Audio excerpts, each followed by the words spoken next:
Bombing, episode 115. How close do I need to hold this? Just kind of... You're just right there. Just like, like if you're doing a set, you know? Yeah. Yeah, I'm just going to do my material. Please do that. Yeah. That'd be fun. It'd probably kill on the podcast. Yeah. Yeah, that'd be great. I love the killer comic asking how far away you should hold the mic. It's like, you've done this. You do this nightly. I just like the idea of being overly neurotic about this. Yeah. Because it is kind of weird. Like, yeah. Like, we're having this conversation and there's just a camera. Yeah, it's like, and people are watching right now. Right. Which is weird. Right. This is a strange... Because, like, if we just had this conversation without the camera, do you think it would be different? It's an interesting experiment to run. I don't know. I don't even know anymore, dude. We're 116 now into this. Do you guys talk to each other without the camera on? Never. No, we don't say a word to each other. I've never said one word to this man. Right. Unless we're on the podcast. Yeah. Right. Actually.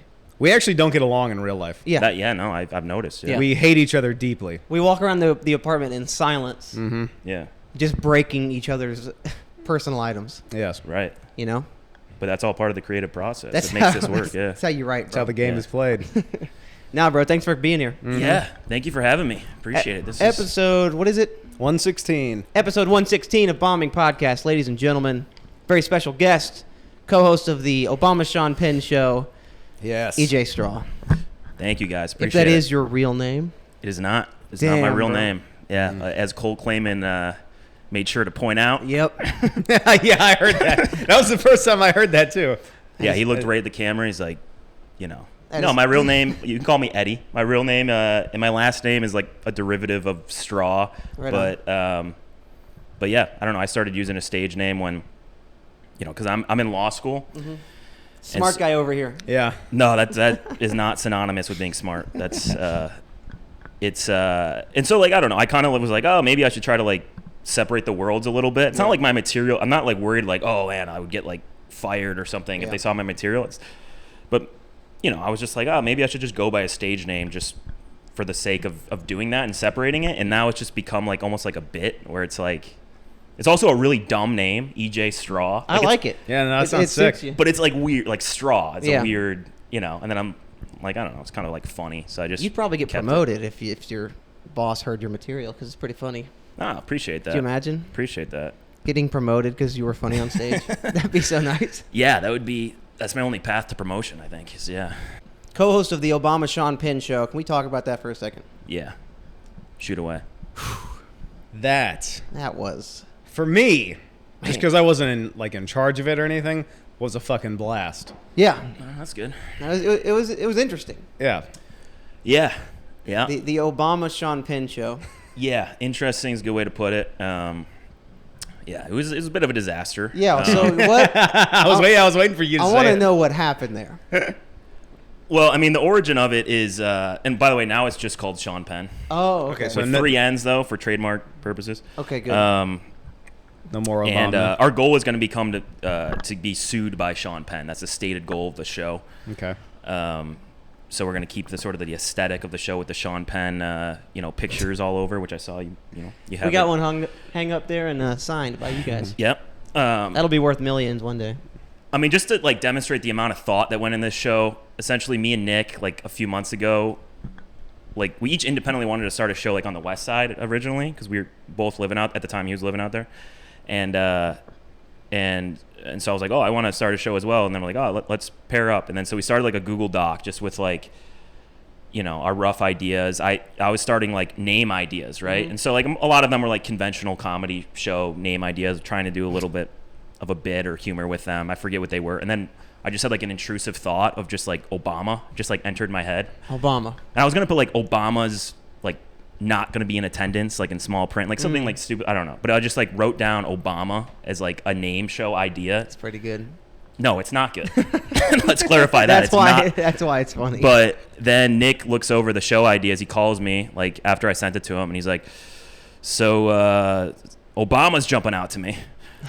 I like that. Obama's calling to me. Yeah, he's like, I like that name. And I'm like, well, that was the one that I like put in there to like just fuck with you, just to like, just throw you off a little bit. And then it was just kind of set in stone where I was like, let's just call the show Obama. And there's no reason to it. It's just like confusing. And it is kind of like, I don't know. It's not funny. even political. So how did Sean Penn not political. enter with Right. the Obama thing? Right. So Good question. Good question, by the way. I was hoping you would know the answer to that. No, I'm joking.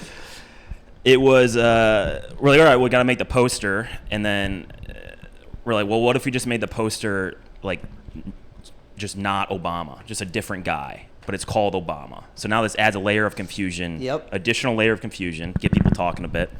And Nick was like, Sean Penn. I'm like, yeah, love it. Obama Sean Penn is born. Boom. And then so he threw him on the flyer. It's called Obama. There's no rhyme or reason to any of it. People are wildly confused. They ask a lot of questions, which is good, I think, because like people, you know, when they're confused, they like to find it out. Like they want to know what the reason is, and it's like there is no reason. It's just funny to be like, hey, I'm going to Obama on Friday. You want to come? Like that's just like it's just like you're going to what? Yeah, or like I'm going to Sean Penn. So, but then people started thinking it was like some sort of like political, and then we're like, ah, shit, like we don't want like because it's not. So then we're like, let's just call it. I think what we've settled on is we're just calling it Sean Penn. All right. Is this breaking news on Bombing Podcast Yeah, right now? yeah, this is breaking news. Guys, it's just Sean Penn now. It is just Sean Penn. I had a lot of fun at that show. It was a very confusing show, but it was fun because, of course, any show that you're at with Nick D, he throws you up on stage to do a minute. Right. You know? Yep. And he even asked me this time. He was like, Ryan, would you like to do the minute? And I said, no, thank you. Right, yeah. And then next thing I know, I'm getting called up on stage. Yeah. But it was a fun minute. Yeah, that I don't envy you because I would not want to be – if I'm going to a show, I'm kind of relieved that I don't have to go up. Yeah. That's the whole fun of going to a show. But Nick always fucks that up. That was actually on you for believing him when he was like, oh, no, that's all right, Jennings. That's fine. Yeah. Okay. When he asked, I should just go to Nick D shows knowing I'm going up. Yeah. Even if I'm not on the lineup. Just have something prepared. Right. Yeah. Because, I mean, he brings you up. Oh, yeah. You can't have your name called and then just go, nah, I'm not doing that. Yeah, because I'll just sit there like a bitch. Yeah, no, you have to do it. And then bomb. If I'm like, no, I'm not doing it. I'm bombing. Mm-hmm. I'm bombing anyways. Yeah. But you also you did great. You crushed. I had a fun minute. You had a good set that we like did. What we did to every comedian that went up that night is we ruined their sets because the concept of the show was dumb. It was like I think the execution was bad. The concept was to have to have me and Nick have a mic. We're in the back, the audience can't see us, and you heckled them pretty much. We can, we were, yeah. I mean, we were trying to just like, the idea was we could riff if there was like something that happened in the audience, or if there's like a dead moment, we could try to like fill any dead moment with comedy. We wanted the whole thing that, is very, we had like an artistic way of like describing it, and then like we look back and it's like, oh, that was like, it was just dumb because we were just like either stepping over people's jokes or like, or like being silent when we should be stepping in. And like, so everyone who did a set, like a normal set, I think, had a good set, and it was like 50% worse than it would have been otherwise because of the awkward energy in the room. Yep. And so that's when I was like, me and Nick were both kind of like, I don't know, like, we probably need to revisit the format. Concept doesn't really work when you sign good comics to the lineup, dude. Mm-mm. That's another good point too. Yeah. It would help if everyone was just like really, really bombing, and then we could just, but that also feels like a dick move. Just I had fun fucking around with you and Nick on stage. One of my favorite moments was I forget which joke it was. I finished up like some joke, and I just looked over at Nick. I was like, "What do you think of that?" And he paused. He just goes, "No, that was good." That's all he had to say. That was good. That's it. I was like, "All right." What to say. Well, that was another thing, is that like you have to be on the whole time. Like me and Nick, I didn't realize this until we started doing it. It's like, oh, you're kind of like performing the entire show, because you have to like watch what someone's saying and try to think of a riff. And so there were times where we'd like zone out, or we're looking how much time someone's got left, and like we might have just missed the moment where we should have stepped in. So it's just, I think moving forward we're gonna have it be more conventional, and then if a comic wants to, they can do a Sean Penn related joke, and the best Sean Penn related joke of the night gets a free, like a non-bringer spot the next week. Nice. Such a coveted prize. That is pretty good. When is the next Sean Penn show? It's we just texted about it today because we were hoping it was going to be this upcoming week, but it couldn't because of availability. I think it's the 26th. Is that a Wednesday? Let me see. That would be a 24th. 24th. Yeah. So yeah, keep an eye out for that. July 24th. The next Sean Penn show, guys. Yeah. Don't miss it. Don't miss it. And dress up. Wear a suit if you go. Yeah. Right. That's still policy, correct? Yeah, I think so. Good. I think that should be. I had a blast, Yeah. man. You feel good in a suit. Yeah, it's unique. It creates like a cool aesthetic and vibe to the show. Yeah. I remember the first time I met you was at a Jester's Court show. Yeah, we both were on the first one. Yeah, the Hotel Cafe. Yeah. And they put me up right after you. Yeah. And you crushed. But and my opening riff was like about how we look similar. Yeah. And that did pretty well. Yeah. No, That and was we fun. were wearing like the same thing. Then you Yeah. were wearing like a hat and like a flannel or something like Yeah, that. kind of like right now, kind of. Yeah. No, you did great. I remember. I think I maybe had like come across you before, so I knew of you. But then that was the first time I met you, and that was such a good show. That was a like great that show. was. I don't know. I feel like it might have been the best Gestures. All those shows have been great, but that one, like Willie Simon, like Yeah. fucking just I just remember him like destroying. I mean, it was the best because we were on it. Right, yeah. Oh, That's that why. too. Yeah. That's yeah, why yeah, it was yeah, the yeah, best show. Yeah. Willie Simon was a footnote to that night. Yeah, Yeah, pretty it was much. really Jennings and Straw were Definitely my favorite show at the Hotel Cafe. Yes. The Jester's Court. Yeah. I'll tell you, their best one is actually going to be at the end of this month, believe it or not, Yeah. on the 31st. Why is right. that, Hayden?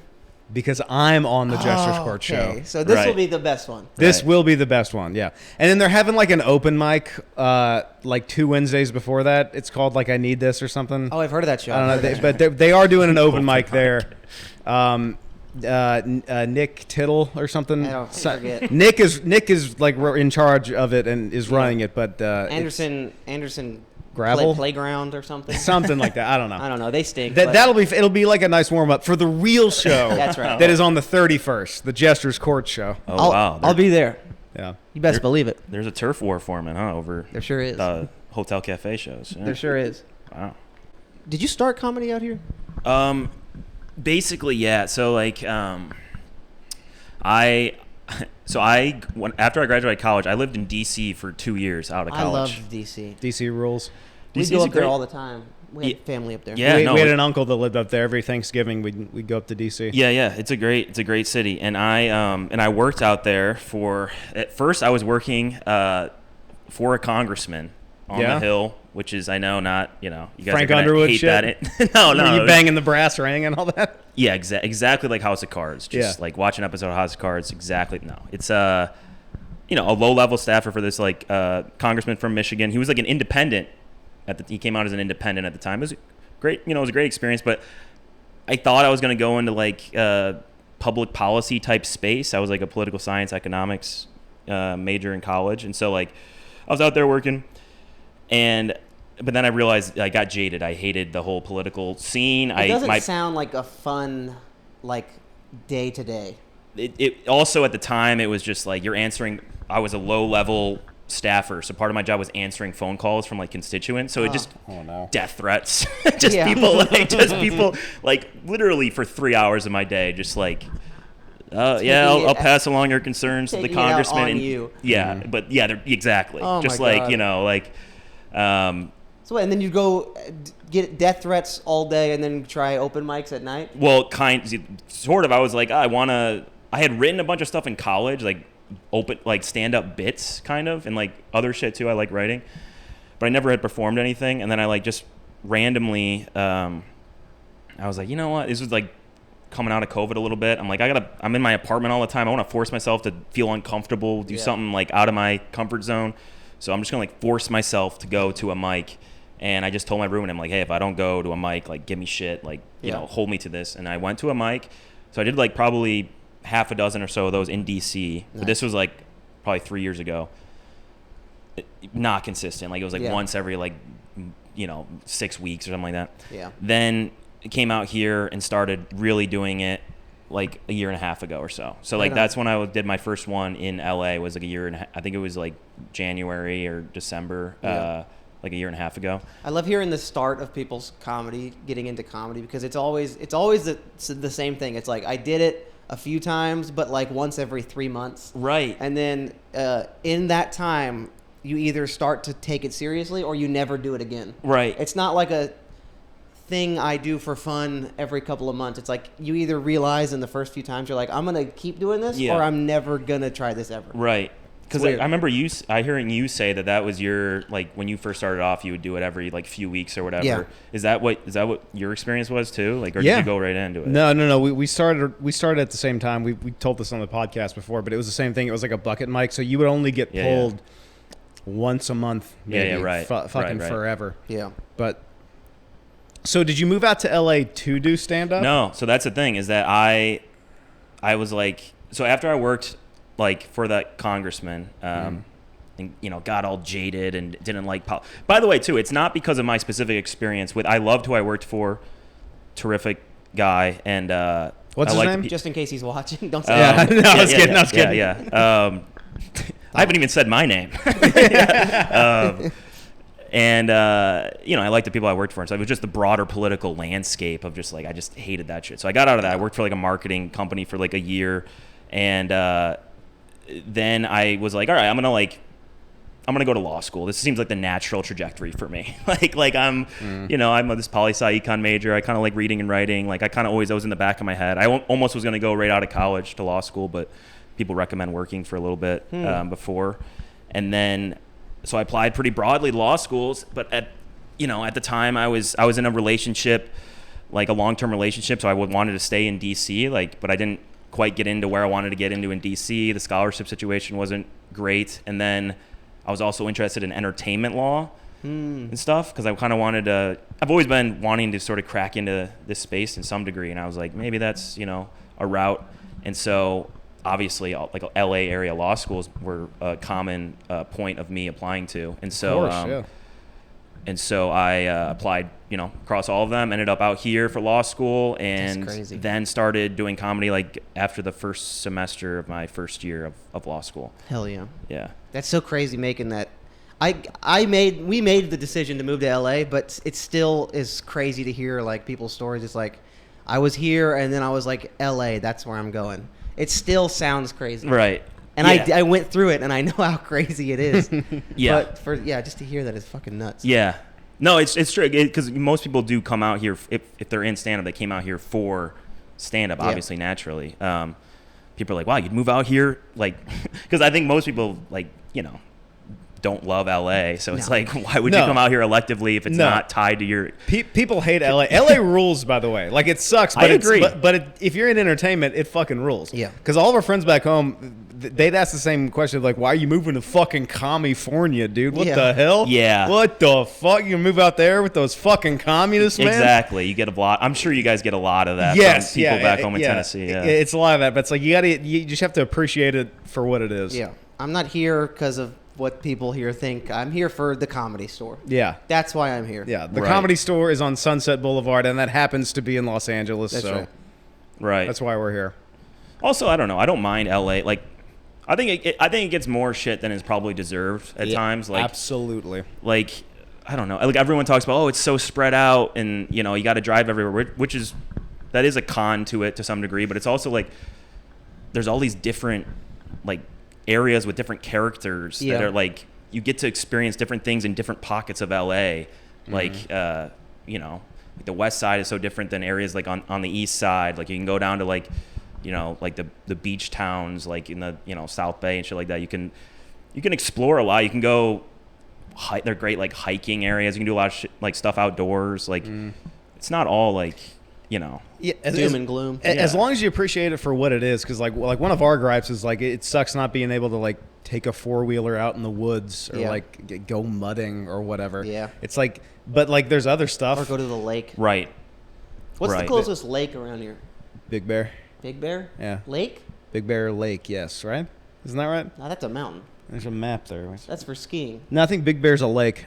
The Echo Park thing. Yeah, the reservoir. Ducks. Yeah. Disgusting. Fucking stepping on needles. Yeah. And a body, probably. But also the day-to-day is fun. I was in Century City the other day for work, and I had both the windows rolled down in the car, and there was this guy with a sign that was like, ex-Vietnam vets, anything helps.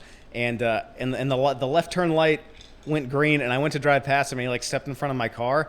And so I like swerved to get around him, and then as I'm driving past him, he goes, "Hey, fuck you, scumbag!" Yeah. I was just like, At first, I was like a little mad. Then I was like, that's L.A. It's an Yeah. But experience. if the light didn't turn green, you would have gave him money, is what you're saying. No. There you go. There you Also, go. there's a lot of material like that can be, Every you can day write I see jokes. something crazy. Yeah. That's the thing. Every day you see something, you just go, what the fuck? I say what the fuck once a day in LA. Yeah. You'll see What is anything. this? Just like, what the hell is that? Should be the state motto. Yeah. It's very it's an aggravating California. city, Yeah. for sure. Yeah. But it's fun. I enjoy it. Did you consider like New York at all?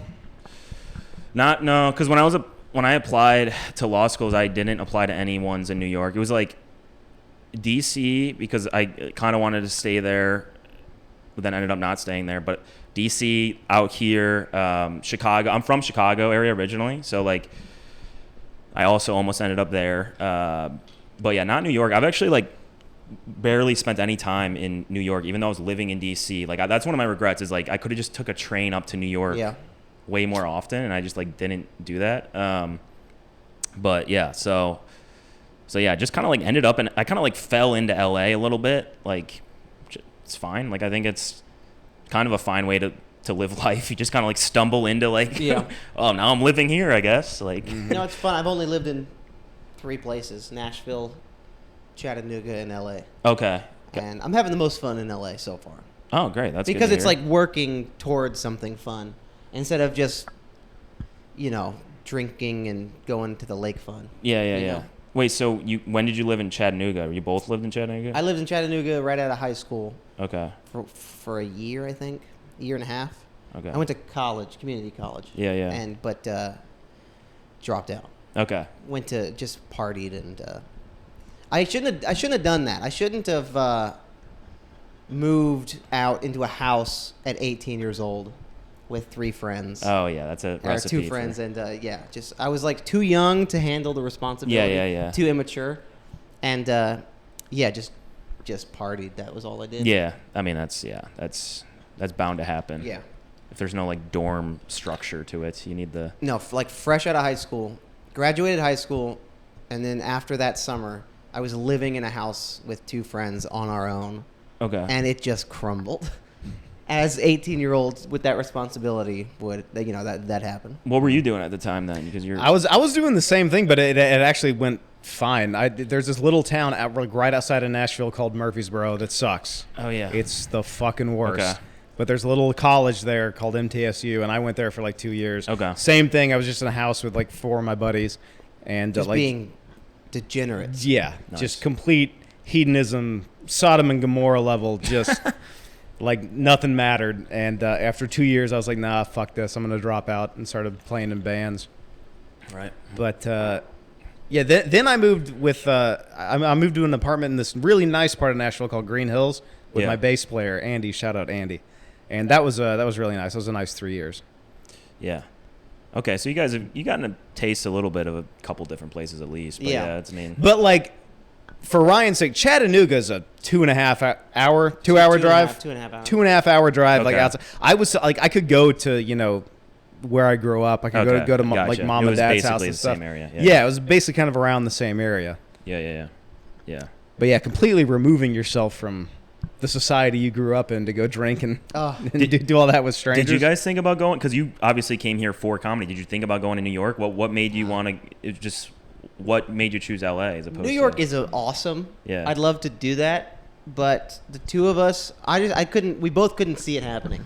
Yeah, New York. I say this all the time. New York always like worried me. It always like scared me. Okay. In the sense that like I always grew up with a car. Mm-hmm. Nashville's not. At least when I was growing up, it wasn't like this massive big city. Yeah. And just think it like LA always interests me. All the punk rock bands that I'm into are from like Southern California. I always really liked the idea of like Southern California. Okay. So that was I could swallow that a lot more Yeah. easily than I could a place like New York. Yeah. Also, and do one Zillow search up there. It's like Yeah. who has Yeah, $4,000 yeah, a month yeah. for a box? Dude? No, yeah. The What cost of hell? living is higher in New York. Yeah, for it's sure. insane.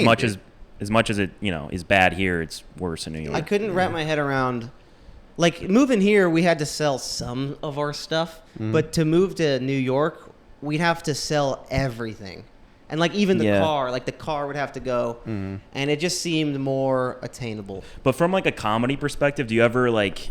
consider, like, because sometimes I'm like, I wonder, like, what the comedy, like, the major differences in the comedy scene like, are in New York compared to LA. Like, I imagine it's a little bit, like, you know, I think it's more, like, tighter writing. Like, it's more writing-centric. Like, LA, there's a lot of people that are doing, you know, stand-up that might be doing also acting and all this, like, multiple different ventures, like artistic ventures, where in New York I feel like it's more like the pure stand-ups, you know, like there's a lot of like purism to it. If I had some money, I would love to spend time there. Yeah. A lot of time there. Yeah. But I can't afford that right now. Yeah. But yeah, you see a lot of actors at open mics here, and you can tell that they're actors and not comedians. That's They're actors trying comedy. Yeah. You can tell because it's like the best looking person you've ever seen Right. goes on stage, Bombing. and and then they're like, "This is my first time doing stand up," and you're like, "This is my dream, dude. What the fuck? What Yeah. the hell? Is this Yeah, guy's fallback plan?" The worst is when it's like someone who's like really good looking and they're just like, dating in LA is so tough. Like, you know, like I can't, and it's like, come on, man. You're like, that's like a model on the It's not side. tough for you. Yeah. We're wearing like a designer jacket. It's like, this material isn't true for you. Yeah, what are you doing, dude? But I don't know. That's I've not enjoyed that it out here so far. No, LA rules. good. It sucks, but it a lot. rules. Yeah, it's both. Two things can be true at the same time. And it's better if it's both. You don't want to be somewhere that's only good. I don't think. Yeah. That's not healthy for you. No, and yeah, you don't get like, you don't push yourself, you don't challenge yourself enough, you know. Like I've talked about this before. Like Austin, I would love to go to Austin, but Austin is just like Nashville. Right. Austin is bigger than Nashville. Yeah. They're almost the same place. Yeah, and I would be fishing and mudding and going. Okay, to the so lake. what is? I've heard you say mudding multiple times. What is that? That Oh, piques my curiosity. It's just where you take your truck and you go down trails in the forest. Okay. And then you hit big mud holes. Okay. And you try to get out. It's really stupid. Okay, it now lives that I up to its break it name. down. No, that, Yeah, once you're saying it out loud, look, yeah, it does sound dumb on paper, but it's Yeah. so fun. that sounds awesome to me. Yeah. Oh yeah, it's I mean, so fun. And people get in the back of the truck, and you there's a huge mud hole in front of you, like that could come up to like the doors, like Okay. deep mud hole, and you're like, I'm gonna go through that, and you don't. You get stuck, and then that's why you have other friends with trucks that pull you out, and then they get stuck, and then it's like a whole day of getting stuck in the mud. It's like just moving chess pieces around a mud chessboard, but your friend has like an XJ and you're in an F-250. It's Okay. like- I like that. and everyone gets covered in mud. I'm not selling it the way it should be sold, but it's a fun It's time. a lot of fun. No, I'm on That's board. great. And then you end the day with you all go to the spray and pay car wash, and you clean all the mud off your truck, and then you go home. That I've sounds never- great. I mean, I'm not someone that I would be able to do this well, but I love the sound of it. It's fun. I've never had to spell it out for anybody before, but yeah, No. no, that's so dumb. It's pretty dumb. That's the stupidest thing of all time. But it's a lot of fun. Why is that so fun? Yeah, you know, you get a 4-wheeler and you sink it in the mud, Yeah. and mudding is pretty much a whole day of ruining your equipment. Yeah. Okay. That's all it is. Okay. And then your buddy with a Jeep has like a winch on the front to like pull you out. Yeah. But then when he gets stuck, he ties the winch to your truck that he just pulled out and then winches himself out of there. And then you just do that, for 6 hours. That's the whole day. It's pretty fun. It's so dumb, dude. It's Yeah, so you stupid. can't do that. Yeah, you're not doing that around here Nope. for sure. Yeah. It's white trash activity. Yeah. And you're drinking the whole time, by the way. Yes. Oh, of yeah. course. Everyone's Yeah. hammered. Yeah. But Yeah, it's not that's like assumed. it's not like drinking and driving. Like when I think of when I think of drinking and driving, I think of a guy like going down a freeway or something, hammered. We're in the woods. I'm not going above 5 miles an hour. What are you Dude, that gonna would- hit a deer? Yeah. That'd be the saddest DUI ever. I know. Just like getting a DUI for just driving your truck into mud. Yeah. Like, I'm like, you're under the limit. I'm like, what? I'm in the woods. Yeah. Who cares? But then yeah. then I guess you would drive home after that, pretty buzzed. Well, that's what the car wash is for. You sober up while you're spraying down the cars and then drive right. home. Okay. God, we're pretty Well white. thought out. Yeah. We're pretty white trash. I think we're white trash. Damn it, that's all right. No, I like white embrace trash. that. Yeah, white trash is great. White trash rocks. Yeah, it does. There's some worse white trash people than us. We're Yeah, pretty, you're not. You're just mudding. You're not storming the Capitol. You're that's just, right. It's We're not like, hurting could be a lot anybody. worse. Yeah. We're just mudding. We're just mudding. Oh, and you shoot guns. Yeah, that's There you that's go. the other thing. Well, that's a part of the mudding. Well, it's not part of the mudding. But everyone's truck has a gun in it. Okay. So it's like we're already out in the woods. There's no one around. Let's While you're waiting for your car you got to turn it off because it overheated. Right. So you're like, all right, well, I got to leave it off for about 30 minutes. Yeah. How about we shoot that? Right, naturally. And on top of that, we have all these Beehive empty over there. beer cans. Let's set them up, you know, on a fence somewhere. Right. Yeah. It's extremely white What trash. else would you be doing? You might as well shoot. It's gross. Yeah. Yeah. I'm ashamed. And I love it. No, It you should be rocks. proud. That's way cooler than anything I did like growing up. What y'all do for fun growing up? I feel like I played a lot of like, sports, basketball, like play like, wiffle ball in your buddy's backyard or Yeah. football or like kick the can or whatever. I don't even remember how that game. Kick the can. Yeah. What else did you play? Stick and hoop down the street? Yeah, from the 1950s. Yeah, kick the can. Forgot to tell you about that. The hell is this? Kicking the can. Never heard of kick the can. I don't even remember what the rules were. It was something like you have to like. Kick it. There's some can and you kick it. Yeah. There's mud involved. No, I don't know. Muddy kick the muddy can. Yeah. I don't know. I'm just like Kick the can. How old are you, bro? kick the can is there will be people that will sympathize with this. The Well, kick the can is a game, a neighborhood childhood game. Are they all in nursing homes right now? Is that- Maybe I don't know. Maybe I'm thinking of a past life or something. I don't know what's going What on. else did you play a fucking ball and cup on string? Yeah. I was yeah. Kick the can. Man, we should play after the podcast. We should play a little. Yeah, no, I was play around. I brought my can and everything. So Fucking signature can. My own personal can. yeah, exactly. Hell yeah. After the pod, we'll go kick the can around. I thought that was assumed. Yeah. Okay, good. Yeah. Guys, I don't know what happened. I'm so sorry. This is not episode 116. This is episode 115. Unacceptable, dude. That is poor. I mean, unprofessional. Very unprofessional. We fucked up. We actually, Ryan and I sat down and did an episode last week that just was so unfunny. It was bad. We didn't even post it. So I saw the 115 and I was like, oh, that was last week's. Wrote down 116. So, How- ladies and gentlemen, welcome to episode 115 featuring right. EJ Straw. Not Should we- episode 116. Should we start over again? No, you can't. I got to leave that All kick the right. can stuff. Oh, in. right. That was gold. Yeah. That Yeah, was- because we scripted that, so we got to make sure that stays in. That was fucking gold. There's no continuity anymore. No, it's okay. Yeah. We got rid of that a long time ago, EJ. Yeah, that's good. I mean, I've said it, I said it off camera, but this place is like immaculately clean and well designed. Oh, like thanks, the decor is very impressive. There is an aesthetic you've curated here of like a There's retro. A feng shui going on here. Yeah. There's feng not a shui. lot to work with.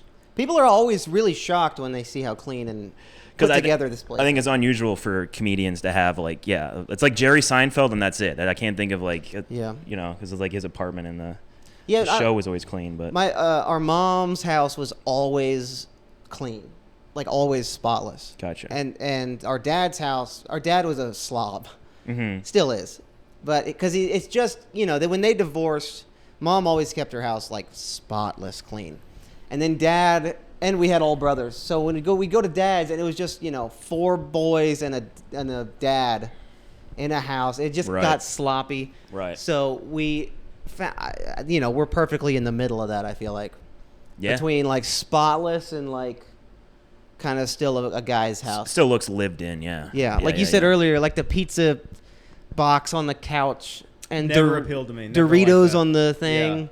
Eating off of an upside down frisbee for no reason. Yeah. I never liked that. Like fucking guys' apartments. Yeah. They're always shitty. Yeah. And it's like, what are you doing? I think some guys do it almost for like to fulfill that stereotype. You know what I mean? Like I think some people play into it, romanticize the idea of having like a not having your shit together, having a messy apartment. Oh, like, dude, my laundry's on the couch, dude. Oh, I'm a renegade. Yeah, I'm so cool. exactly. I'm so I can't even fold my clothes. Dude, check it out. A tower of beer cans touching the floor to the ceiling. Isn't that cool? Sick? Right, Isn't that right. so sick? Check it out, dude. This whole wall is beer box labels that we fucking hung up right. on a thing. Yeah, no, it's There's no reason to aspire to that. No, I that agree. whole like that's a young guy's game, Yeah. Also, or I was an gonna say- immature guy's game. I've had that exact same house. Yeah, Same. The house that I lived in college, it was the same thing. We would tear open Budweiser boxes and be like, "Let's put this on the wall. That'll look sick." chicks will love that. That's gonna be, dude. Chicks are gonna come over here and see like 30 Budweiser boxes Yeah. on the wall. They're gonna fucking love that, dude. Yeah. In my college house, we had a beer pong table set up 24/7 with cups. You never Like, know when you got to play. Yeah. You never know. So Yeah. and that's just when you get older, you just realize how dumb all that is. I'm gonna trashy one up you right now. One time we didn't have a beer pong table set up, so we took a door off the back of the house, like unscrewed the hinges, shit. and laid it on 2 chairs, and then set the cups up on that. All right. Yeah, you win. That's That's- next level. That's pretty fucking trashy, man. That is pretty bad. It's kind of cool though. The fact that it's a door is cool. Like it's unique. Yeah. Yeah. Couldn't afford a ping pong table or something. No. Should have called Nick DeToni for the door. You but- should have. Yeah. Yeah, no, there's a time and place for that, and I'm 29 now. I don't need that in my life. I need a little bit of order to come home to. Like you said when you walked in, like you keep your place pretty clean. Yeah, for the most part, And I'm pretty clean. When it gets dirty, it fucks with you mentally. Yes. That happens to me. Yeah. With all things, like not just the apartment, but even like the car, like the truck. Yeah. I like to keep the truck clean. Yeah. Even with clothes, I like to dress like cleanly. Like you're a DC lobbyist. Yeah, pretty much. I'm gonna get fucking Yeah, hats and assassinated. flannels, man. That's it. And That's how I dress. I just like everything clean and put together. Yeah, no, I agree. I think I'm naturally a messy, kind of scattered person, so I have to be very intentional about being clean. And I used to be very messy, and now I'm like more clean because I've noticed that. Yeah, if your room's a fucking mess, you're gonna like not be able to get stuff done because something subconsciously is throwing you off. Yeah, clean your bloody room. Jordan Peterson. Not a Yeah. bad impression. Yeah, dude. When Yeah. you're when your surroundings are clean, and you're even like eating clean or then like working out and stuff, like everything just lines up a lot better. Right. Then when you got the pizza box stuffed in the couch and you're hungover, it helps with my writing. I know. Yeah. Yeah, do your fucking laundry. I don't think he said fucking, Jordan. Do He your just- laundry. Get your room in order. It's necessary. One thing I don't do, as clean as I am, one thing I don't really do is make my bed. Yeah. Like I will wake up and I'll take the sheet and I'll kind of throw it over, but it's like wrinkled and not like your bed is like military grade bounce a Right. quarter kind of Right. style. Yes, it must be. Mine is I'm okay with just kind of that's fine. That's good enough. I'm going to get in it later. Yeah. I don't like tuck the corners in every morning.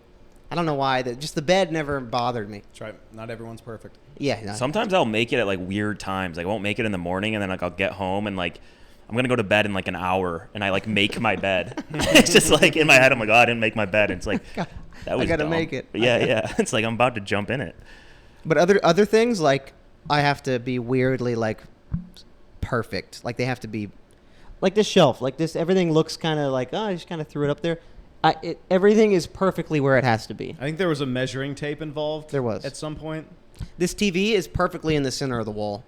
It's a big TV too. It's nice. That was What- the first what are we thing. working with here? That was the 85, I think. That was the first thing we bought when we moved to LA. Yeah, it's a good purchase. We saved up a bunch of money, and we were like, you know what, dude? Shit apartment.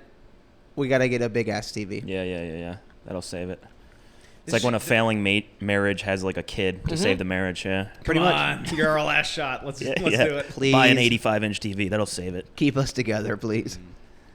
Yeah. Yeah, dude, I don't know. I've always been that way. It makes sense with your guys, like, because you guys are both like writing forward, which I think, like, I kind of feel like I am too, like tight writing. You're very tight writing. So I think, and that makes sense with the clean thing. Like your guys' writing is tight and sort of orderly, and so like that feeds into the other aspects of your life. I think like someone that's more That's interesting. looser on. I don't know. I'm I'm like psychoanalyzing to a. Oh, that's what we. That's Fault, That's yeah. all we do here. Yeah, That's yeah. All we do here is talk about stand-up comedy. That's why I love Luke Roberts. Oh, Because yeah. he's the complete antithesis of anything I see myself to be. Yeah. Yeah. He is so And he's so much better than scattered any of us. and too. random. Yeah. But And is crushes. and is the funniest fucking guy in LA Yeah, right now. yeah. Yeah, he is. He's Luke Roberts is the beer cans, pizza box on the couch, like slob kind of guy. You can even see it on stage, but it fucking works. It and does. He's hilarious. Yeah. I mean, yeah. I mean, Nick always says it, but like I agree with him. Like he might be one of the funniest people that, like, including professional comedians, he might be one of the funniest people I've ever seen. Yes. Like, like, which is weird, like, to think about that. Like, we're at the stage where, like, you could see people that are still, you know, doing open mics and going to, like, bringer shows and shit. And it's like, theoretically, like, they could be just as funny as, like, Chris Rock or, like, you know, an established comedian, because everyone started from somewhere. And it's so, you know, there's these tiers, but it's like the people in our tier could still theoretically be just as funny as a professional comedian. Yeah, Also, and we don't think not about to that. like suck our own dick or anything, but what a tier do we have going? Oh, I love it. Like the community comics that we have going around. Yeah. Really good group of people. Yeah. It's a good and good, like, people wise too. Like I feel like there's like a you would think that like a group of comedians would be more like scheming against each other, more conniving. Like I haven't experienced that at all. Like it's very like supportive and like you know, I'm sure there's pockets with like we only see a segment of the LA like comedy community. I'm sure there is some of that, but like and when you see we don't that, see you it. just avoid it. Yeah. I don't want that energy in my life Yeah. daily. I could never relate like to like comics I look up to that have like been in it for like, you know, 20 some odd years. Like basically like the people that were like with podcasts that I listen to. Yeah. They always have these stories about like CD backstabbing people. Yes. I could never relate to that. That's what I'm saying. I never relate to Yeah, any yeah, of that. yeah, I'm like, yeah, nah, yeah. everyone that I know out here in this circle is just nothing but goodwill. That's it. Yeah, and maybe I don't know. Maybe they're going home and throwing darts at our faces or something. But as far as I know, everyone's nice. You know. Yeah, no, everyone's nice and everyone's very funny. Yeah, maybe Cole Clayman's throwing, you know, darts at Nick Dervosola's face, and Can you imagine? He's getting on live on his Instagram. yeah, Talking shit. he's in his car, just, you know. Fucking Nick D, bro. Obama Sean Penn sucked, dude. Talking shit. Yeah, no, he was doing the opposite. He was like, no, this show, like, you gotta stick with it. I'm like, no, dude, we're changing the format. We're making a whole different thing. Yeah. That's interesting. You talked about the writing. Mm-hmm. Because you're a lot like that. Your writing is very tight and very put together. Oh, thank you. And ours is too, but I never related it to cleanliness. Mm-hmm. Like, because it is, when you get an idea for something, it's a mess. Yes. It's a mess. Right. And so the whole gig is cleaning it up Yep. and putting it together. Mm-hmm. It's a lot like editing something. I love editing Okay. because I like getting just a bunch of raw footage and being like, this is a disaster. Right. Let me get this all perfect. Mm. And then the finished product is like great, and I'm like, that's so satisfying. Right. That is It's a lot like with like a joke. Yeah. You got I any never new put that bits? together. You got any new bits you're working on? Anything you like? There's a new hesitate to say this, but I have a new 9/11 bit I'm working on, which is, Nice. you know, an untouched topic of comedy, of Yeah, course. You know, 9/11 I'm the rules. first person to do a bit about that. I haven't heard edgy, any of those bits. Edgy bit, but the idea was like, because I was like talking to this girl who was describing, like, she was really into generations, like, what generation are you? She's like, are you Gen Z or millennial? And I'm born in '97, and like I looked it up, and it's like, That's the, I think I'm on that the is cusp. cutoff. Yeah, it's like the cutoff. So it's like, I guess I'm both or I'm neither. And then she was like, oh, well, it's like, you know, if you, the way you know which one you are is if you remember 9/11. Like, if you remember 9/11, you're a millennial. If you don't, you're Gen Z. Which to don't me is remember. a strange, like, it should just be a numeric, like, Yeah. when you were born, not like, do you remember this traumatic, you know. But she was saying that, and then Do you? she was like, I do. I think I've constructed a memory of 9/11. Okay. I think I've convinced myself that I remember 9/11, and I don't actually remember it. You sat down and tried to convince yourself. Because I think like when like I've thought back about it in the past, I've been like, I've wanted to remember 9/11. Yeah. Which is weird, but it's like, you know, it's like, oh, this huge moment, like you want to remember it. So I was like, oh yeah, I remember. I was like, preschool got called off. It's somewhere- like I don't actually remember. I was I born in remember- '97 too. I don't remember it. I just remember the teachers rolling in the TV with the big back and the ratchet strap, and I was like, "Oh, sick! We don't have to learn today." Yeah, And yeah, like, yeah. That's it. Okay, yeah, I guess you would actually. Yeah, you would actually. You're just barely able to remember it. I was probably. like, I was Yeah. barely even. Yeah. Online, I was. You're, exactly. I just got into the Matrix, dude. But that was the bit is like I tell her, which of course I didn't do in real life, but I'm like, oh, like I only remember the second tower. Like that's when I came online. Was good. like in between the first tower and the second tower, pretty and good. then like That's really good. the idea is like when you remember, it's like, oh yeah, I remember it. And like when you're a little kid, it's like you're kind of like in awe of 9/11 because it's all the things a little boy loves, like a plane and a tower and fire and like it's like, and because you're not sophisticated enough to develop like, oh, there's like human tragedy and death. Yeah. Like if you take away that, 9/11 is like cool for a little boy. Oh, yeah. No, I because mean, it's like it's planes. crazy. Yeah, it's insane. Yeah. And it's like it's one of the worst. You know, it's one of the worst things in American history. But it's like you you take the morality of it out of it, and it's like, what the hell It's is kinda going on? nuts. It's like it's out of a movie, right? So like if you're like a little kid, it's got to be like a mind blowing experience. Of course. Yeah, no, yeah. I mean it's crazy to me as an adult watching footage Yeah. of 9/11. I'm still like, holy shit. Yeah. It's like seeing a fucking plane crash in an air show. You're like, Jesus Christ. Yeah. The fucking planes are cool, but then one crashes, spins out, it hits a bunch of people in a bleachers, and then there's fire and people running. It's like crazy. It is. It's yeah. like sensory overload crazy. Yeah. No, it's insane, and it's like The wildest thing about 9/11, I always thought, was that there were like two towers. So it's like the gnarliest thing you could ever envision is a passenger airliner smashing into a Manhattan skyscraper. Yeah.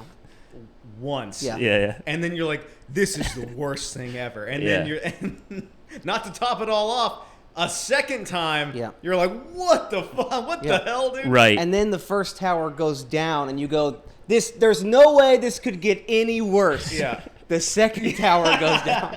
And then you're just like, I can't even handle this right now. And then a missile hits the Pentagon. You're Yeah. like, what the A hell, man? missile. Yeah. Yeah. My grandma believes in that conspiracy Yeah. of it not being like a plane. It's like a Hey, your grandma's a smart woman. oh god, This guy. the mudding coming out of them. This is the Yeah, mudding. Yeah. I don't know. There was a bunch of seats scattered around there, though, right? At the Pentagon? Mm-hmm. Like airplane seats? Weren't there a bunch of airplane seats? Actually, you're not going to believe this. There was not a lot of plane parts. What? Where the plane hit the Pentagon. I can remember seeing, like, the fuselage, right? Yeah, I mean, you'd think so. Oh, so this is like a dual thing. You guys are both okay. All right. Just saying, show me one No, frame. this is entertaining. I would love to. Show me- What's the conspiracy you're most confident in? Show me one frame. I think it's, just switching gears a bit, I think it's a little weird that Stephen Paddock hauled 400 pounds worth of guns up to That the is Mandalay weird. Bay That is Hotel. weird. That one, That's a little odd. there's no explanation, right? Yeah. And like you look at the footage of it, it sounds like a belt-fed machine gun fire, but they're like, nah, it was bump stocks. It was totally bump stocks. Yeah, because what was that guy's deal? He was like, wasn't he like a relatively normal guy or something? Or what was it? Yeah, he was until the CIA contracted him. Oh, God. See, I see this guy. He knows all the See, this things. is why I don't use my real name. Because I go on podcasts like, no, I don't know any conspiracy theory. You think we went to the moon, though? Yeah. He's got the joke that I won't let him give up about the moon Actually, landing. I'm glad you brought that up. Okay. Because, Oh, that's a great joke. yeah, so Yeah, right? literally, EJ Straw is the only reason I keep doing that moon landing bit. Because every time I do it, it never works the way I want it to. Yeah, but like yeah. on two separate occasions, I've gotten off stage at shows, and you've been like, dude, keep doing that joke. I love it.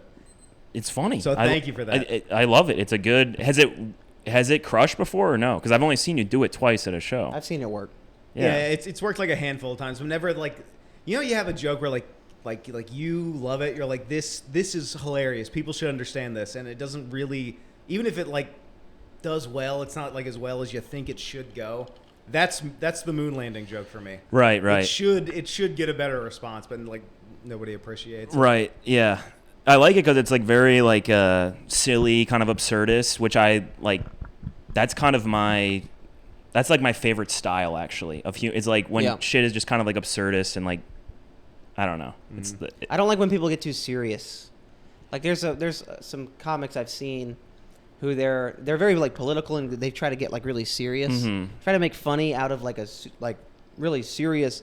But I'm just like, that's not. I just like silly. Yeah. And you do too. I've noticed. Yeah, I love. Yeah, silly's great because it's like we're all just trying to laugh. It's like I'm not a big like, we're here to solve the world's problems or like social commentary. It's like just funny first. We're not speaking truth to power. Yeah. Here, guys, come on.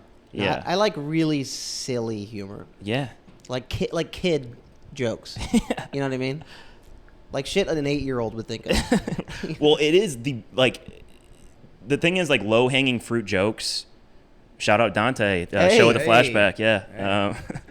He just got a royalty off of that, me saying that phrase. But like those are like the funniest, like the most low hanging joke, like in like you're saying, little kid jokes that aren't super clever. Like a lot of times that is like the funniest thing. Yeah. Like it's like, that's the essence of being funny. It's like we're all trying to be super sophisticated and clever, but sometimes the easy shit is funny. Yeah, no, I've never tried to be clever. No, but the thing is, that's your whole thing. Like You're clever on accident.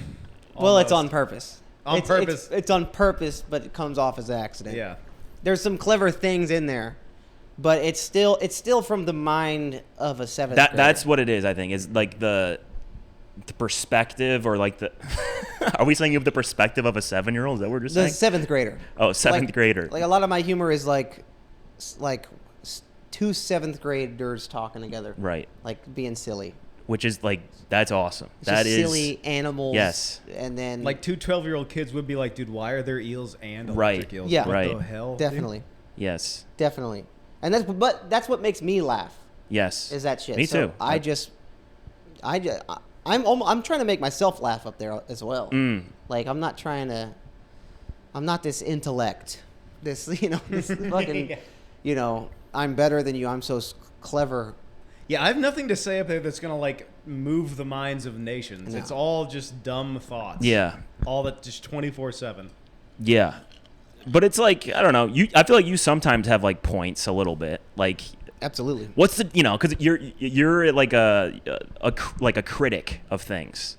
You're up there kind of criticizing things, like in a good way, and like like what's the deal with this thing? Like, fuck it. Like, why is it like this? That's actually and so my whole act is, what the It's- fuck is this? it's that. That's it. That's all I do. and like, so you have like a point to what you're saying, I think, Yeah. which is good too. Like It's pretty much sometimes like it's refreshing to have a point. It's like, Yeah. oh, I'm saying something. Yeah. your whole act is like something. You're like this something. This isn't the way it should happen. And then just swap out the item or scenario. Yeah. And she's like, that's incorrect. Why Right. is it like this? Right. It should be like this. Yeah. It's like roasting objects or, scenarios. Yeah. Mm-hmm. How do you go about like figuring out a bit? Like what happens in your life where you're like, that I need to make that a bit. I need to take that on stage. I think I just randomly will have like a thought. Like, I don't sit down and write. Like, I just randomly will have a thought of like, the other day, like someone was like telling me that they're like spiritual but not religious. Oh, They use God. that phrase, which is a corny phrase. Did you hit him in the face afterwards? Super cheesy. But then I just thought, like, as they were saying that, I'm like, oh, like, what if someone was like religious but not spiritual? Yeah. Like, they only believe in the rules but they didn't believe in God, That's you know? good. And so I write it down in my notes app, and then like later I'll like think about like how do I structure that joke into like a setup punchline thing. You don't but it's sit like down though and write because you're very I will put together. I don't sit down to come up with an idea. If I have an idea, I will write some stuff in my notes app, like the idea of why it's funny, but Yeah. I don't have like the setup and punchline yet. And then like usually like in the shower I write a lot. Like I'll think about like how I'll try to like talk through it. Like how would it be? What's the formula? It's pretty like comedy, we hate to admit it, but like it's pretty formulaic to a degree. Totally. So it's like, how do I mathematically construct this where it's the right words for this situation, Yeah. and then just write down some ideas. I usually have like an idea of the setup and punchline, try it out at a mic, tweak it. It's not like I don't have a unique like process at all. Like I feel like it's most people. That's what most people are doing Yeah, these days. yeah, It's pretty much the same. yeah. I have an idea. I write down the keywords. I try it on stage, and then try it a bunch of times until it works. Yeah. Kind of thing. I mean, with that said, like I've never gone up. Like there's people that I just do not have the confidence for this, or I think the comedic chops at this point to like go up with just like a singular word or like idea, but not like they don't have a joke written yet. They just have like a word written. They'll just go up there and try to like riff it in live time at a mic and like come up with writing on stage. Yeah.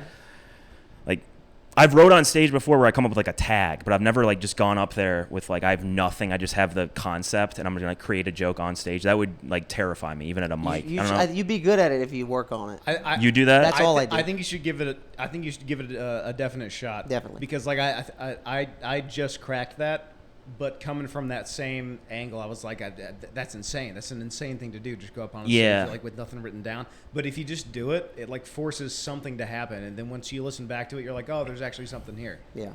I've gone It's up. kind of like jumping off a cliff.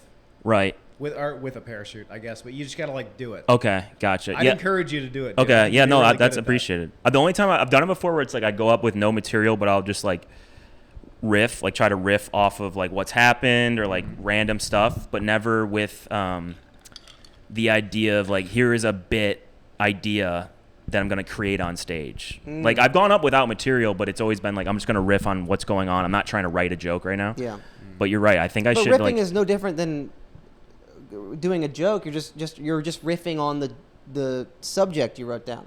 Like if you go up, if someone. Yeah, I know, but I've only done you- that twice too. Right I've yeah. You should do it more often. I think Yeah, you yeah. in particular would be really good at it. All right. Yeah, thank you. if someone comic in the room was talking about dogs, and then you go up and you riff on dogs, Right. Then you just look at your thing about, couches. Why is there peanut butter on these notes? What the Yeah, hell? you look and you're like couches, and you're riffing on the subject that you Right. brought up there. You know Right. what I mean? Right. Yeah. That's true. That's all I do. Like the minute when he called me up Yeah. for the minute, I had no idea what I was. I don't remember what I said, but there was nothing prepared. You did a great job at the roast, at Nick's roast. Yeah, that wasn't prepared. Yeah, I know. And what you called out what needed to be called out, Yeah, which that is was you're not for context. Nick Dervasila had a birthday roast of sorts, which was awesome. And So fun, dude. it was like one of the most fun I've had in a while. And it was great. It was a great environment. But you called out the fact you're not important enough to have this. Like you put this together. Yeah. This is because of you. Which was like it was funny. It was like Well, and I didn't write anything down, like prepare for the roast, but I had a vibe of the room, and I had that thought. It's not like I came up with that on stage, you know what I mean? But I was in the crowd thinking, it's weird you're not important enough for this to be happening. So I guess you could say like I went up there with the thought of something, but I didn't know how it was going to go, and I just said it, and then it got a laugh, so then I ran with it. right. And so it was that was all improvised. Yeah. That was great. Yeah. Saying the thing that everyone's thinking. That I don't think I was the first to think that. No, I thought of it earlier. I just couldn't think of a funny way to phrase it. But no one said it. You know what I mean? I look for all those little moments. Yeah. Like, what's the thing where I feel like everyone thought that. Yeah. But no one said it. No, when I was driving there, I wrote like a joke like before I headed there, and then I'm like, I got to come up with like a couple more. So I'm like and I thought of that, like the fact that we're even doing a roast is like really For Nick like D. try to make like a narcissism joke or something. Yeah. And then, but I just couldn't think of a funny way to phrase it. But then you just stating it is the funniest way to That's do it. it. There's no, Just you don't like, have why to, are we there doing- doesn't have to be a joke about it. Like, why are we just why are we doing Just this? saying the damn thing. Yeah. And being as you as possible. Like because sometimes stand-ups can get too stand-up comedy guy. Like I'll be watching a guy up on stage, and I'm like, he's like being a stand-up comedian. Yes. Instead of being Josh on stage guy or whatever. He's speaking in the cadence and the tone of what he's seen a stand-up do on like a clip. Yeah. I'm not seeing Mark. I'm seeing just a comedian. Right. Another comedian. Right. Yep. That's a great point. I did all that shit when I started out. Oh, I'm very still doing it, I'm sure. It's like no, seriously, yeah. It's like but yeah, you can't recognize it in yourself as easily as you can recognize in someone else's up there. It's like, oh yeah.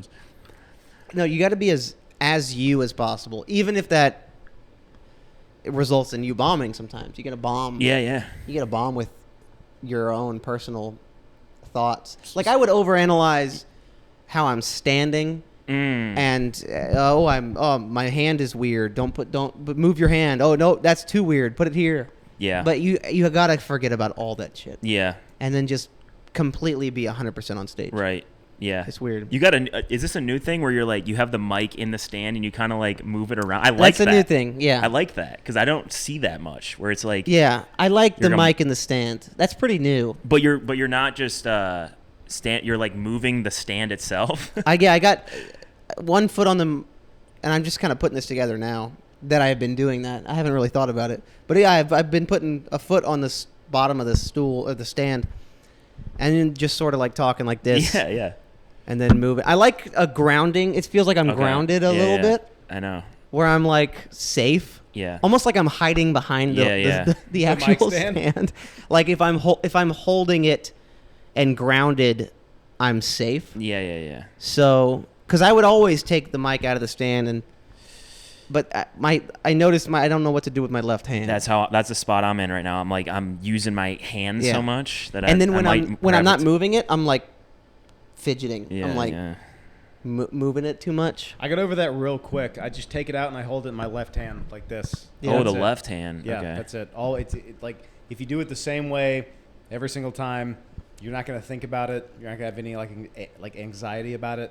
Every time I go up, pop it off, left hand, mic stand. That's it. Yeah. Oh yeah, you're You holding go the you mic go mic stand all the way down too. Yes, I like that. I love a down mic stand. 'Cause Yeah, that's it- an it- alpha move, man. It gives me something to lean on. Establish your dominance. It gives me something to go like, you know what? None of y'all thought of this. Yeah, and I'm stirring it around, you know. Yeah, like yeah. like I'm thinking of something, and really it's just anxiety. yeah, Just yeah, going yeah. in a circle. Like I don't know what to do with this Yeah. thing, but this thing is here. But Yeah. It's all just nervous energy. yeah. Oh yeah, dude. Needs to go somewhere. I'm so I'm nervous right now.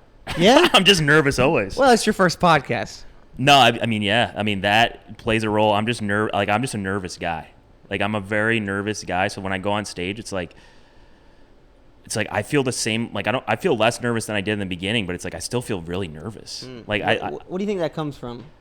Not to get therapy on you. I But think I'm just I'm just anxious. I'm just like having, and like I definitely feel more comfortable than I did when I first started, but it's like, it's not like I feel like I talk to some people that it's like they act like they can just go up there and they feel nothing, Yeah. and I'm like, oh, my heart's beating fast. But I don't know. think those people though that walk up there and they're just like, I'll just walk up there and with no idea and just there is nervous. They're nervous. Yeah. They're better at hiding it. Yeah, I'm that way. I'm pretty good at hiding. Mm-hmm. Or not hiding. I'm not faking it. It's real, but it's like I can deal with it better than other people. Yeah. They are still nervous. Those people you see who, oh my God, they're so confident. They're not as confident as you think they are. Right. They're just better. They just dealt with it earlier Mm-hmm. or in a some weird way later. It's all about faking confidence. What do you Yeah. do? What do you do to deal with the anxiety for going on stage? A couple bars of Xanax. No, I don't know. A couple CDs. I got a few drinks before I go on stage. Do you always do a couple drinks? I'm inconsistent with that. Sometimes I have a couple drinks. I always am well caffeinated. I always have a Celsius. I always have an energy or some sort of energy drink like Okay. an hour before I go up because that helps me perform better if I'm like well energized and caffeinated. And then sometimes I'll have a couple drinks, but sometimes like lately I haven't been like having anything to drink before besides the Celsius, and I'll just like I don't know, just kind of like just sit with it and go over. Big thing for me is like going over my set like what bits I want to do and making sure that I know which bits I want to do in which order, not being like controlling what you can control. You can control which things you're going to do in which order. Make sure you have that down to a T. And then like, if it doesn't go well, it's like at least you did the work to be prepared. Like it's the worst feeling when you go up there and you're like, oh, what's my next bit? And then it's like, oh, you screwed up the thing you could have done well on, which is just being prepared on what material you're going to do. Does it not make you jittery? Like like coffee or like Red Bull? Yeah, but I'm already jittery, so who Yeah? gives a fuck? Yeah, just It makes me fucking jittery and I have a pretty high caffeine tolerance too. anxious. Yeah. I don't drink coffee. Yeah, you drink coffee every morning. Love coffee. I can't. I don't like it. Very black, dark coffee. Yeah. Yes. No Yeah, sugar, no nothing. Same. I drink just black coffee. Yeah, dark roast. And like, yeah, I don't know. It's just like the worst thing is being up there with feeling like you're low energy and you have to like channel energy. Like, especially because I'm not like a super animated guy on stage. Like, and so I have to force myself to be more animated. And so if I don't have like energy, like I'm screwed. So So yeah, but sometimes if you go up there and you're low energy, but you just like lean into it and you're just like I'm just low energy today, and you do your shit kind of low energy, it works. yeah, I could see that. Like yeah. it all goes back to like the not faking it thing. You're just when you go up on stage, however you are, that's how you are that night. Right. You know. Right. No, it's a good point. Like low energy can be funny. Absolutely. But it yeah. Because some people's whole act is like, I'm like the low, like their demeanor is low energy, and that in and of itself is funny. But that takes a certain, like, I don't know, you got to pull that off well. I don't know. Man, we're really chopping it up about comedy here in the weeds. Oh, I love it. That's all we do here, bro. One of the best lessons I ever learned was actually watching Ryan. There was this guy that went up on stage before him, and I forget the circumstances of the day, but it doesn't really matter. But he was like, you know, verbose, very, you know, like rambunctious, very active on stage. And to address that energy, instead of trying to match it, Ryan just went up and he was like, all right, guys, I'm not that. Yeah, that's He's perfect. brought the whole room down. He's like, all right, yeah. I'm doing this now, right? Yeah. And he reset the entire room. Yes. And fucking killed. Here's a new thing. You have to address it too. Yeah. If you just went into if it's so different, you're just going to your act. It's like you got to address the fact that it's going to be so different. Absolutely. Yeah. And I learned that from trying that and bombing hard. Yeah. From going up and trying to be. I'm not a big energy guy, I think. Yeah. But he has more energy than you for sure. Definitely. In terms of like the comedic like stylings. Yes, but it's an anger energy. Yeah, no, for sure. But that's an energy. It's being upset constantly. That's the whole energy. That's my entire act. I think I also have low energy. I feel low energy. So if you go up there and try to do high energy, which you're not, you don't know how to do it. It just you're bombing. You have to know how to. Yeah, you have to be a guy that can do high energy. Yeah. Everything I've learned from bombing. I've never done something like great and been like, oh, that was really learned that great lesson. Like you learn it through fucking bad things happening. Yeah. Yeah, bro. Bro, that roast was so fun. Yeah, it was. It was cool. It was like a reminder of like, oh wow, like we're in this scene together. We're in we're in a discrete scene of comedy. Yeah. With these people that I consider my friends. It's like cool. Instead of just like doing comedy and not being close with people, it's like yeah. Dude, I remember I wanted that for the longest time. Yeah. Because when we moved here, or even back in Nashville, like we'd go to these open mics, and we'd kind of see a crew of people. Yeah. And they were all like really friendly. Yeah. And I would look at them and I'd go, oh, that's what I want. I want like a friend group. Yeah. But in comedy. And then we moved here, and then, we didn't know a single person. Right. And then we go to mics and we slowly start to make friends. And now we have that sort of like friend group of comics. Yep. And I keep an eye out for like people who maybe aren't in it, but who are around to be really friendly and like let them in and right hang out with them and talk to them. Because you're like, I was once that person. I was literally you once. I was the guy that no one was talking to who just bombed. It is intimidating to be in a room at an open mic where like a lot of people know each other and you don't know the people, and you're like, they're gonna hate me. Yeah. Which is like my internal monologue every time I'm on stage is like, they're gonna hate me, And then throw a bomb on top of that. Yeah. And you'll go home and kill yourself. Yeah. Yeah, it's a bad feeling. I think that anytime I go to a mic or like a room I'm not familiar with, I have the exact same thought. Mm-hmm. I'm they're gonna fucking hate me. Yeah. They're gonna hate me. What the hell? And you're up there, they don't laugh hard enough. You're like, they hate you. They hate you. And it's like not even like, they don't like it's like they don't like you. Yeah. It's like it's existential. They're gonna hate me as a person. Yeah. Personally, they're gonna hate me. And you get off stage, you're like, that was good, bro. Yeah. You fucking dap them up. Yeah. You weirdly think that like they know, since you're bombing, they like know your whole life. Yeah, right. Everything you've ever done, but it's just you. Like only you know that shit. So no, it's all up here, weird. but I can't stop it. Yeah. I literally cannot stop it. It's all up here. I make it a point to be really nice, not fake, but just like nice and polite and that's good. Welcoming people in. It's really important. Yeah, no, I agree. That's that southern charm you guys got. Not elitist snobs. It's that mudding charm. Yeah, exactly. I got the kick the can charm. You got the mudding charm. Kick the can, bro. What the fuck? What is kick the can? It's like I wish I remember the exact rules, but it's like I think it was a common game. Like I can wrap my head around it. You kick a can, probably into a gutter or something. I think it's like someone's guarding the can, and you like, split up into teams, and like someone has to like be the first to kick the can without the person guarding it, like tagging you. I don't know. I think I'm butchering the rules, but I played Kick the Rock. But that's so different. That's a solo. That sounds more primitive. That's a solo game though. That was pre-can. Kick the Rock is yeah. It was. That's old school game. Yeah. But Kick the Rock is a solo game.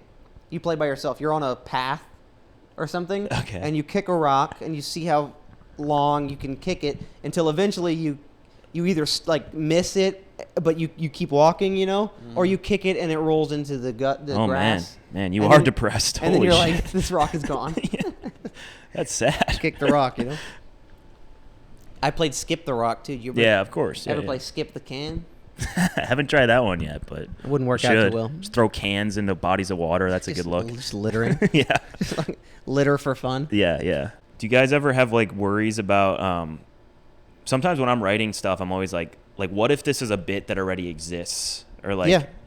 Well, I look them up. Yeah, but that's not like foolproof, because like you can't like just Google keywords and have it like I don't know, like that's a common like intrusive thought I have, is like this has already been written, maybe like if I come up with a new idea, I will Google comedian talking about anteaters, and then I'll scroll and I see nothing, and I'm like, I guess I'm good. There's not a plethora of that? No, I guess not. No, not really. I've stopped doing bits in real time because of that. Like I used to have this bit about that car on the back of parking enforcement things, like the domestic violence sticker. You know that? Oh, The yeah, what? yeah. I you remember that joke?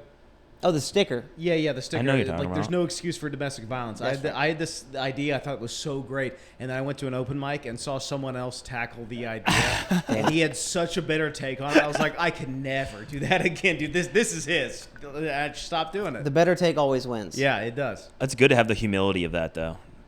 Because there'd be some people that'd be like, I'm going to rip it. I'm going to rip it still. I've given away a whole angle on a joke. Oh, yeah? To a comic friend. We both had the same kind of subject, and they were both good takes, but his take was like better, and I knew that if them combined is a perfect, great joke. What was the... I can't even remember, to be honest with you. But it was movie credits, subtitles. Like you're watching something and subtitles are on the screen. Yeah. And we both had like separate takes, and then those two combined would have made the perfect joke. But his was a little better, and so I was like, "Hey, take this," and there's a fucking complete joke, and he took it, and now it's a great. Good. And now it works because it's like then we're just both bombing with a with a half thought out premise. Yeah. But those two put together. And that's still a good feeling. Like giving a comic a tag or something is a great feeling. And then you see him do it and it works. It's like, yeah.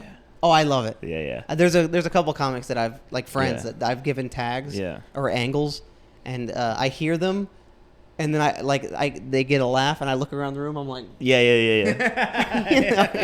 Hey, it's a superiority. That was me, everybody. Yeah. Just stop the show. That's Ryan watching Tony's whole act. Yeah, pretty much.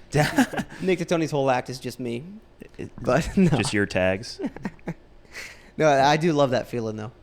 Yeah. Because it's like, oh look, I helped. I love giving tags and I love hearing tags. Some comics have a weird thing where they feel nervous to give a tag out. But I get like, fucking tell me anything you think about a joke that I did, that you saw me do or whatever. And because I don't look at it as like my joke. That's not my. It's like just like the joke. That's like it's all humor.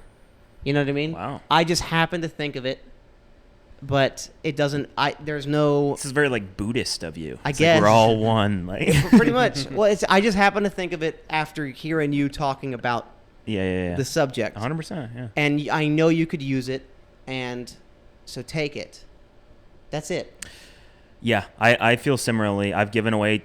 I feel a little bit weird about accepting tags at points, or like maybe if it's more similar to like part of the punchline or part of the like, if it's more ingrained in the bit, and someone says like, "Oh, you should do this," and I think it's, and I'm like, "Oh yeah, I should." I'm like a little bit like, I didn't come up with it. I don't want to do it. That, like yeah. I feel that on the recipient end. Like you feel guilty. Yeah. It's like you didn't come up with it. Kind of thing. Like I'd be up there like, like, you know, and it's probably honestly more of like a narcissistic thing where it's like, I want to have full control over like I came up with all this stuff. And then every time you say the tag and it gets a big laugh, you're like, fuck. Yeah, exactly. That wasn't me. That wasn't me that thought of that. Yes, exactly. That's true too. It's like the laugh isn't as rewarding. So it's all for the good of the joke, though. Yeah. Definitely let all that go. 100%. I'm not as zen. Maybe I'm more into me. I feel that. So am I. No. I love your perspective on that because I think that's, you know, it's important. It only makes the joke better. Yeah. And the audience laugh harder. You know? Also, what a gift. Like if you're just sitting around at an open mic and somebody just comes up to you and is like, "Hey, I have an idea that would make your joke better. Here it is for free." Yeah. Right. To be like, I'm not going to use that because I didn't think of it. It's like, Exactly. Who the hell are you to? That's what I'm saying. How it's narcissistic. It's like I'm Yeah. rejecting a gift someone gave me. exactly. Yeah, they're only trying to help you, man. Yeah, and you know, thank God it came from a comic. Like I'm lucky enough to know all the funniest up and comer comedians in Los Angeles. I'm lucky to know all these people. Yeah. And yeah, so what for them to give me a tag, it's like, yes, of course, you're funny. Of course I'll take your tag. It's better than after a show, just some civilian. I don't know what to call people that aren't comics. Civilians, maybe, whatever. Normies. But yeah, but it's better than someone else like that doesn't do stand up coming up to you after a show, being like, "Hey, that was real good. You know what you should say?" Yeah. And then you're just like, "Oh," and then it's just like 10 minutes of the worst Yeah. shit you've ever fucking heard. Yeah. God forbid you get a great tag from not a comic. You're like, Exactly. God forbid. you're like, fuck, that's amazing. God, that's such a good angle. I can't believe I didn't think about that. Yeah, exactly. That would hurt. But when is the next Obama Sean Penn? Or no, I'm sorry. It's just Sean Penn. It's just Sean Penn. Yep. Make sure you get that right. Honestly, that was my bad. Yeah. No. That very well thought out show. The next one will be the 24th, Wednesday, at Flashback, and then I'm on. Cole and Dante have a new like rooftop show in That's Mid-City. right. I saw that. Yeah, so I'm on that one on the 17th, I believe. I don't know when like. This will be out in like 4 days. Okay, gotcha. And yeah, so that'll be, I don't know what the place is called, but it's in Mid-City. It's a rooftop show, and it's gonna be it's a good show they're putting on. Those are two good guys, two Very good good comics. Well, if anyone could put a show together, it's Dante and Cole. Yeah, 100%. Those guys crush. Especially Dante's been producing so many shows. Yeah.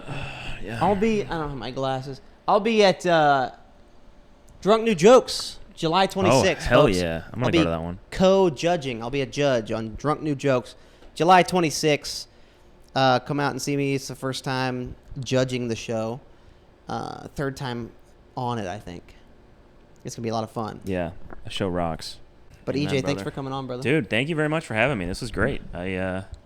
My first podcast. I enjoyed it a lot. So thank Follow you. Obama. Sorry. Just Sean Penn. Don't Follow make that Sean mistake Penn. again, dude. I'm I so don't know sorry. how the hell we've had a very cohesive marketing strategy. You're I don't right. know. I just follow Sean Penn. Yeah, but Just Sean not Penn. the like with 3 N's. There's That's 3 right. N's in it. That's our show. The show Sean Penn. Yeah. I can't believe you fucked that up that bad. I feel like a big piece of shit. I'll be Yeah. honest. You should. Yeah. I'm gonna be honest. Yeah. And come and Yeah, see yeah. me at Drunk New Jokes, July 26th. I'm gonna be a judge. If you come out to the show because you heard it here on the podcast, I'll get you a drink. I'll get you a drink on me. Come Oh, see me at nice. Hotel Cafe. I heard of it 'cause I'll of the do show. I'm doing their open mic on the 17th, You show up, I give you a drink. and their real show on the 31st. That's right. Thank you guys so much for watching episode 115 of Bombing Podcast. Please email us, bombingpodcast@gmail.com, and definitely make sure you follow Sean Penn with 3 N's and EJ Straw on Instagram. Thank you guys for watching. Good night. Ladies and gentlemen, EJ Straw. Hell yeah. Nice. Good shit.